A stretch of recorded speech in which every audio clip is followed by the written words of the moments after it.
Aber Teddy, du bist ganz anders als diese Leute. Du bist besonnen und kultiviert.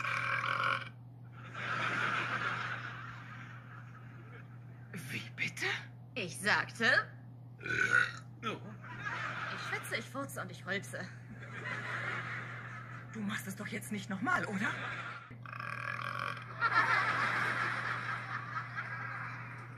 Excuse me? I said...